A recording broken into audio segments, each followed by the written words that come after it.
दोस्तों सबसे पहले इसका एक स्क्रीनशॉट ले लो, फिर इसके बाद प्रदीप सर आपके सामने आते हैं।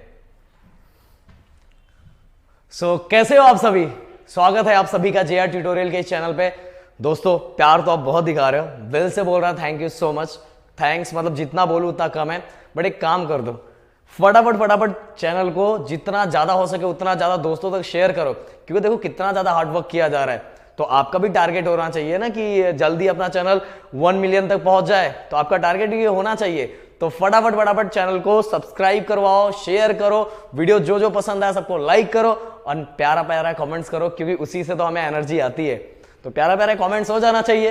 तो दोस्तों चलो स्टार्ट करते हैं। आज का जो टॉपिक है यूनिट मेजरमेंट का, जो इंपॉर्टेंट टॉपिक है, ये टॉपिक स्टार्ट करने से पहले कुछ मैं अपनी बातें बता देना चाहता हूं कि जैसे जब तक मैंने ये टॉपिक पढ़ा नहीं था, जब तक मुझे इस चीजों के बारे में पता नहीं था, तो मैं भी ऐसे ही लिखता था, मैं भी इसके बारे में ज्यादा कुछ सोचता नहीं था। अगर जैसे जनरली मुझे कोई यूनिट के बारे में लिखने के लिए दिया जाए, तो हम लोग जब तक हमने ये रूल नहीं पढ़ा था तब तक हम नहीं सोचते थे कि भाई इतने सारे रूल होंगे, हम तो यूनिट ऐसे वैसे कैसे भी लिख देते थे। बट जब मैंने फर्स्ट टाइम पढ़ा, मतलब अरे इतने सारे रूल भी होते थे, पता ही नहीं था कि किसको कैपिटल लिखना है, किसको स्मॉल लिखना है, क्या करना है। हमें बस यूनिट याद रहता था, हम बस उसके पास नंबर वैल्यू के आगे यूनिट लिख देते थे, ऐसा करते थे।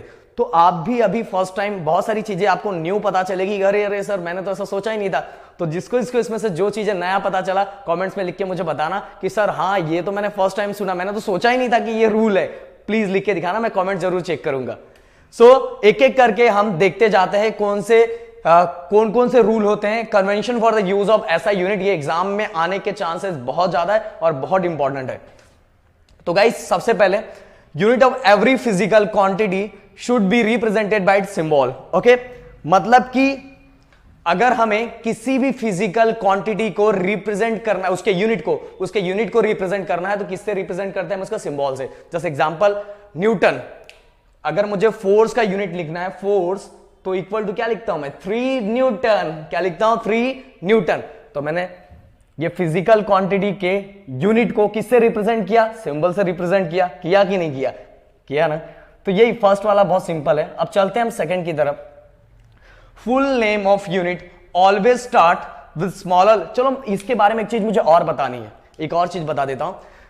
सबसे पहले दिमाग में रख लो कि अगर किसी पर्सन का नाम हम, जैसे न्यूटन किसी पर्सन का नाम है, सही बात है, न्यूटन किसी पर्सन का नाम है, तो अगर हम उसका सिंबल यूज कर रहे हैं, न्यूटन, ये हमने सिंबल यूज किया हुआ, ये किसी पर्सन का नाम है, इसीलिए हम इसको कैपिटल में लिख रहे हैं।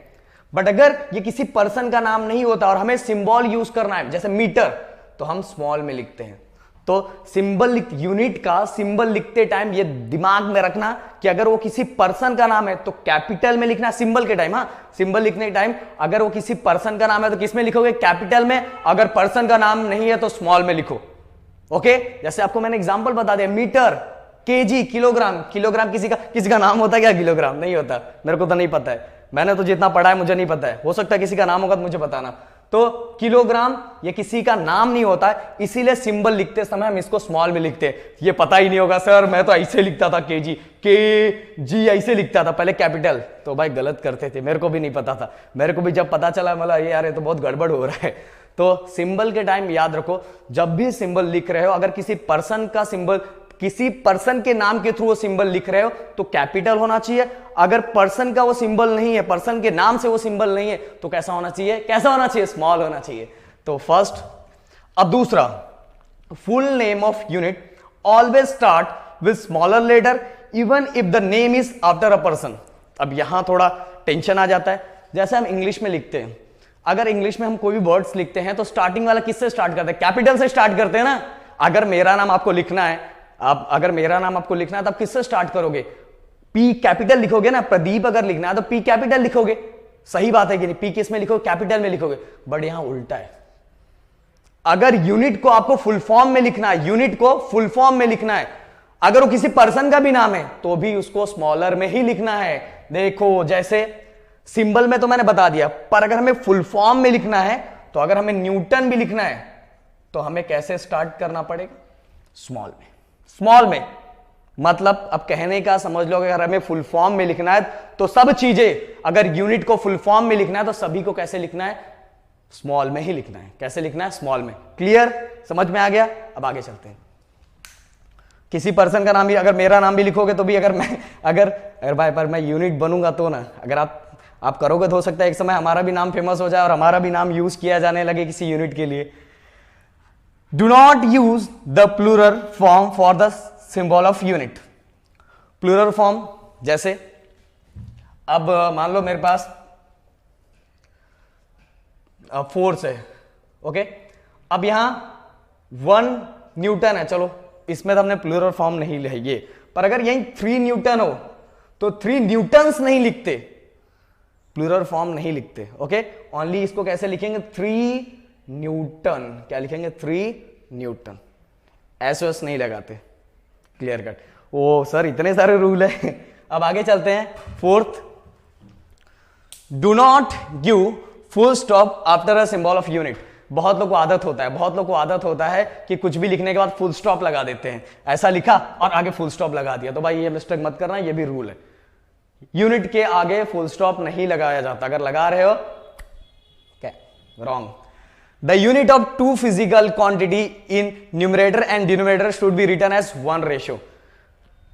न्यूमरेटर एंड डिनोमिनेटर में अगर 2 यूनिट दिया हुआ तो उसको 1 रेशियो में लिखना है। कैसे, चलो एग्जांपल के थ्रू समझाता हूं। जैसे मान लो ये एक्सेलरेशन है हमारा, ये एक्सेलरेशन दिया हुआ है और एक्सेलरेशन का आपको पता है क्या होता है, वेलोसिटी अपॉन टाइम, आपको फॉर्मूला पता है, वेलोसिटी अपॉन टाइम। अब मैं इसको थोड़ा, अब आपने तो स्क्रीनशॉट ले ही लिया हुआ है, मैं इसको इरेज कर देता हूं क्योंकि मुझे एग्जांपल समझाने के लिए मुझे जगह चाहिए, तो कर दूं क्या, चलो कर देता हूं।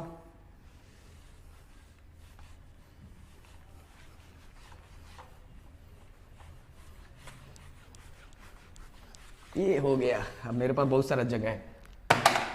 सो गाइस, इसमें जो लिखा है 2 physical quantity in numerator and denominator should be written as 1 ratio. जैसा भी एक्सेलरेशन, इसमें एक वेलोसिटी एंड टाइम, ये 2 फिजिकल क्वांटिटी मैंने यूज कर ली, ये दोनों फिजिकल क्वांटिटी यूज कर ली।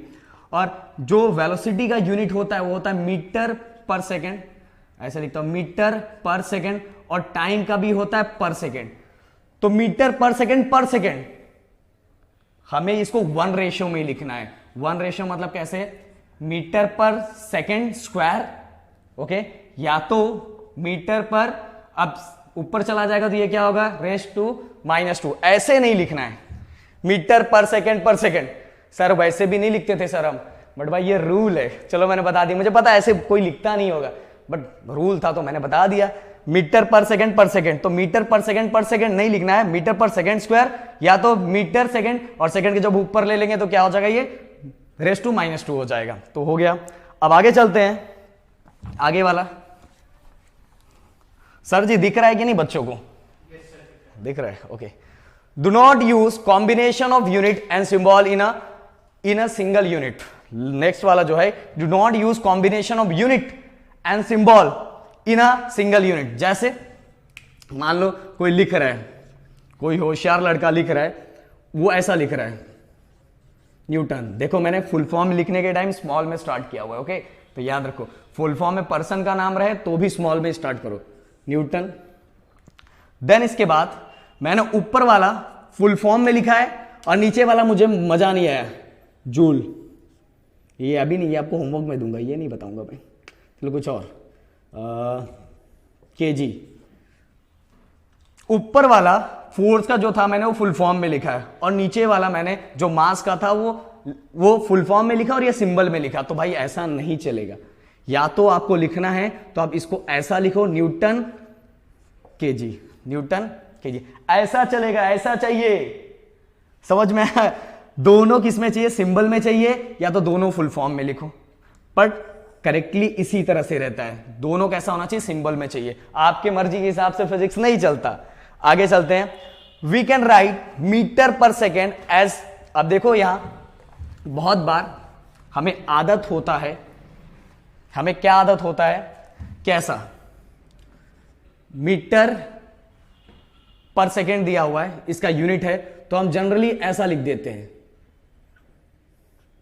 ऐसा, और हम बीच में स्पेस नहीं देते, हम स्पेस नहीं देते, बहुत बार मिस्टेक होता। तो ये रॉन्ग है, ये रॉन्ग हो सर, ये भी नहीं पता था, ये रॉन्ग है। हमें अगर इसको लिखना है तो या तो स्पेस दे के लिखो ऐसा, या स्पेस दे दो, या तो दूसरा ऐसे भी लिख सकते हो आप, ओके, या तो मीटर पर सेकेंड ऐसे। तो ये तीनों से यहां पास में अगर करके लिखोगे तो इसका मतलब, इसका अगर जैसे जनरली अगर हम इसको रीड करेंगे, मैं ऐसे ही बस इसका बता देता हूं।